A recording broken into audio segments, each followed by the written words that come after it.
뭔가 이렇게 내가 간절히 원하면 우주가 도와줄 것이다. 하지만 막연한 꿈은 정말 위험해요. 현실로 반드시 가지고 와서 그 꿈과 현실을 연결을 시키는 작업이 있어야 됩니다. 저희 발은 땅바닥을 디딘 상태로 멀리 미래를 바라보고 있어야 되는 거죠. 안녕하세요. 상상스퀘어의 김주연 이사입니다. 네. 제가 주제를 원대한 목표를 이루는 현실적인 세 가지 방법으로 정했는데요.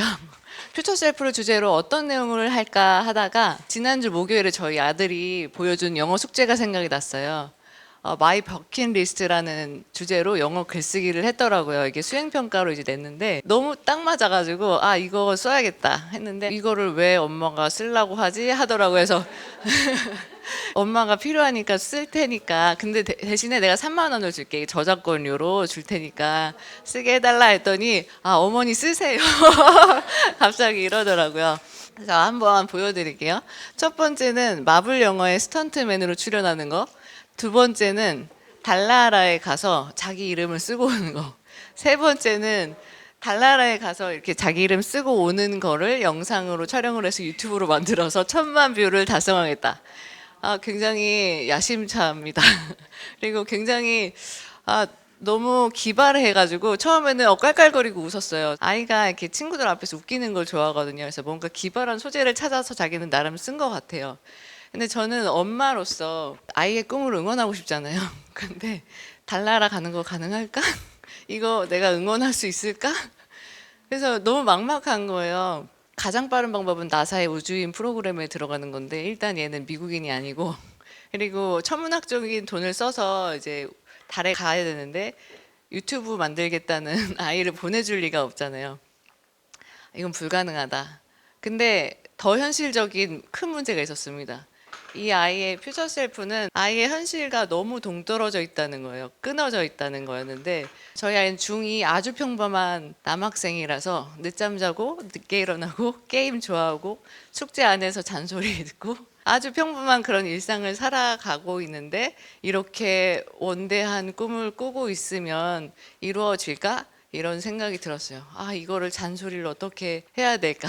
지금 이불 개는 것부터 시작해야 되는 거죠, 아이한테는. 그런데 아이 외에도 누구에게나 우주인 되는 건 불가능한 거 아니야? 라고 생각이 또 들었어요. 이거는 안 되는 거잖아. 라고 생각했었을 때 에르난데스 이야기가 생각났습니다. 에르난데스가 1972년 10살이었을 때 흑백 TV로 이제 인간이 처음으로 달에 발을 디딛는 그 장면을 보고 이제 우주 비행사가 되기로 마음을 먹습니다. 그래서 자기가 잘하는 과목이 수학과 과학이어서 공학을 전공하기로 합니다. 그리고 20년에 걸쳐 전기공학 학사와 석사를 취득하고요. 연방 정부의 한 연구시설의 엔지니어를 취직합니다. 여기까지 17년이 걸렸어요. 10살에서 이제 17년이 걸려서 이제 드디어 처음으로 지원을 하게 됩니다. 됐을까요? 됐을 리 없겠죠.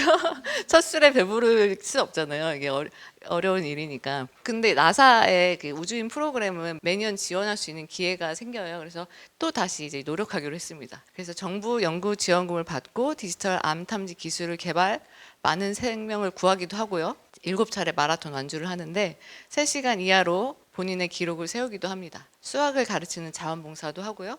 멕시코계 미국인들과 지역사회에서 전국 차원의 리더 역할을 하죠. 너무 훌륭하지 않나요? 이때까지 또 7년이 걸렸습니다. 근데 이번에는 됐을까요?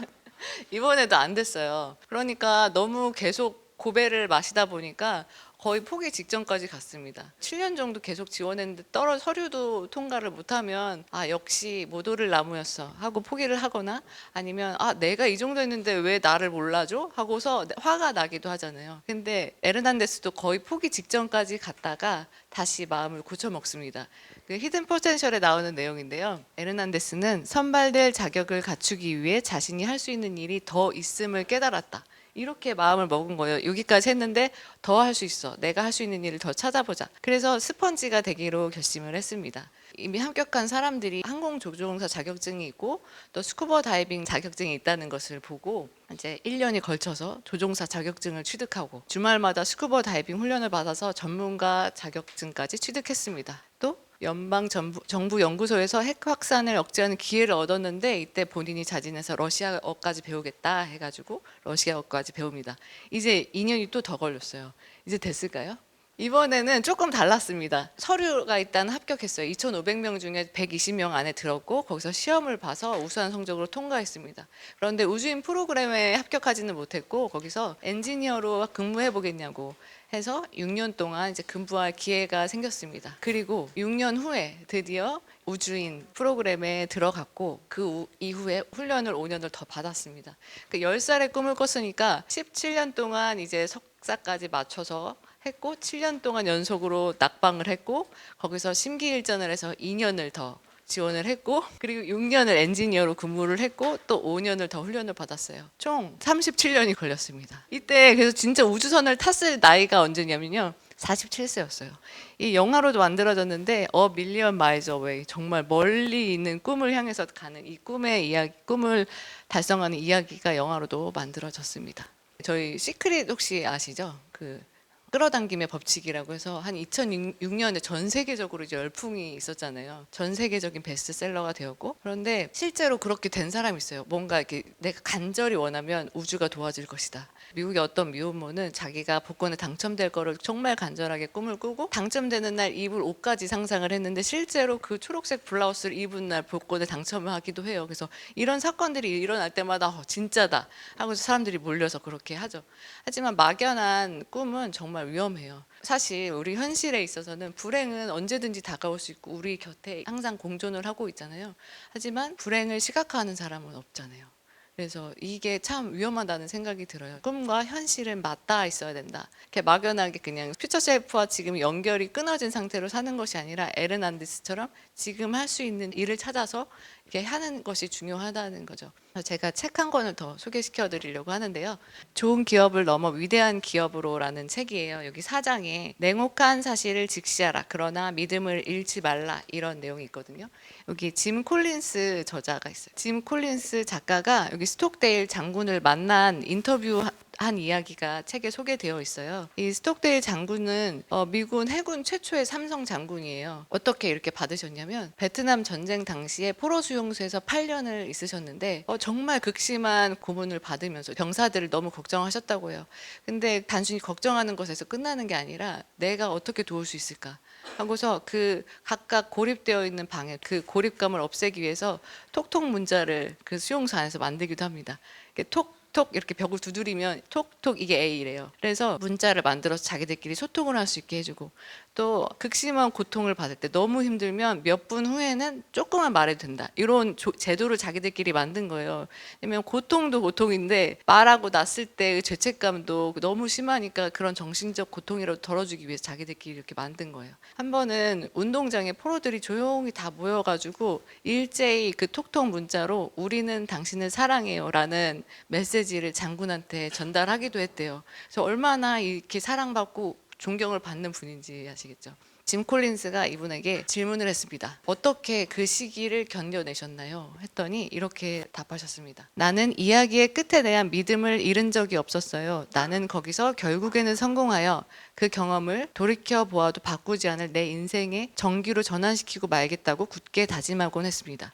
그러니까 너무 힘든 고통이었는데 왜 나한테 이런 일이 생겼지? 이렇게 하는 게 아니라 내가 반드시 이 경험을 내 인생의 전기로 전환시키겠다는 강력한 믿음. 나는 여기서 나갈 것이고 다시 돌아봤을 때 이 경험을 바꾸지 않을 정도로 내 인생의 중요한 시기로 만들겠다고 다짐한 거예요. 그럼 반대로 누가 그러면 쉽게 포기했나요? 라고 물어봤을 때 낙천주의자들이었다고 합니다. 낙천주의자들이 어떤 사람들이었냐면 크리스마스 때까지 나가겠지. 부활절까지는 나가겠지. 또 크리스마스 때 나갔겠지. 계속 이게 반복이 되다 보니까 포기를 하고 이제 좌절해서 죽기도 하고 이렇게 됐다고 해요. 그래서 이게 시크릿이랑도 연결되죠. 막연한 꿈은 위험합니다. 현실로 반드시 가지고 와서 그 꿈과 현실을 연결을 시키는 작업이 있어야 됩니다. 저희 발은 땅바닥을 디딘 상태로 멀리 미래를 바라보고 있어야 되는 거죠. 그래서 짐 콜린스가 교훈 얻었다는 것이 딱 두 가지 있습니다. 결국 성공할 거라는 믿음, 결탄코 실패할 일은 없다는 믿음, 이거랑 냉혹한 현실의 사실들을 직시하는 마음, 이게 공존해야 된다는 거예요. 그래서 믿음과 현실을 직시하는 마음,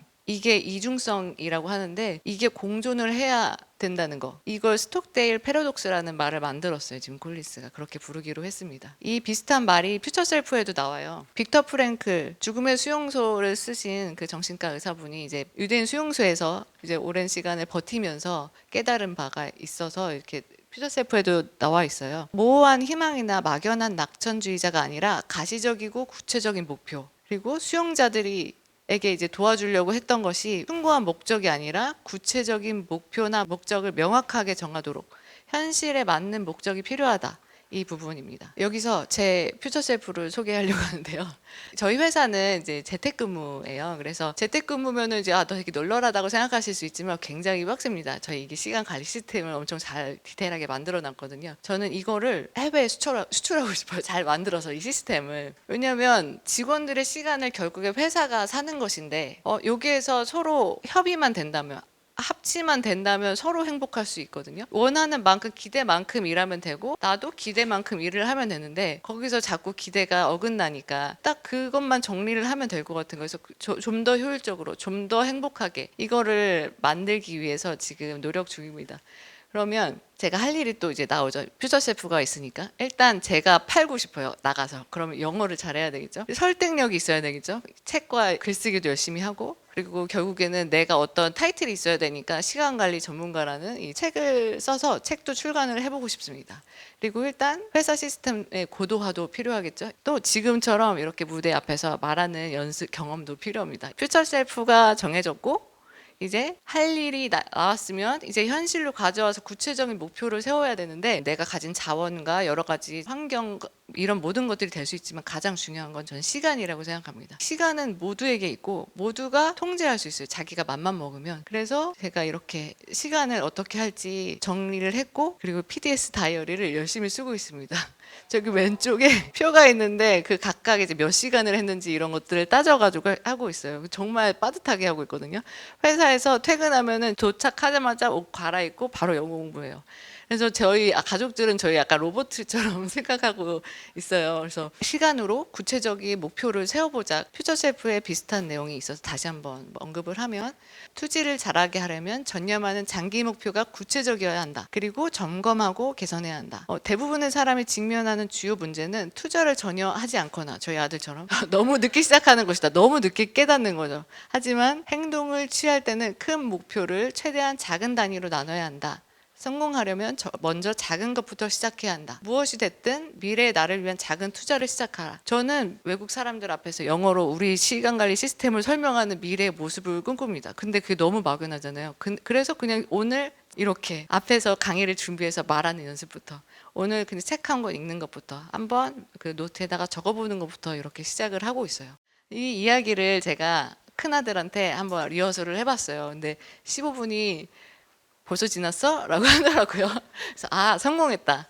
제가 원하는 거는 이 메시지를 아들한테 전달하고 싶었던 거였거든요. 그래서 저도 교훈을 얻었습니다. 잔소리를 하려면 대본을 만들어서 남에게 하듯이 하자. 그러니까 애가 반짝반짝하고 이야기를 들어요. 그리고 자기 이야기가 물론 앞에 있으니까 처음에 도입부도 너무 좋았고 그래서 너무 좋은 기회였다. 그래서 이 기회를 주셔서 너무 감사드립니다. 제가 우연히 이거 봤거든요. 근데 여기 앞에 경기장 안으로 들어가라. 경기장 안에 있다는 것은 현실을 직면하고 받아들인다는 뜻이다. 이런 메시지가 있는 걸 딱 오늘 제가 하고 싶었던 얘기거든요. 현실을 직면하고 내가 지금 할 수 있는 일을 찾는 것, 내가 지금 경기장 안에 들어있는지 확인하는 것. 저는 지금 경기장 안에 있습니다. 네, 여러분도 응원하겠습니다. 감사합니다.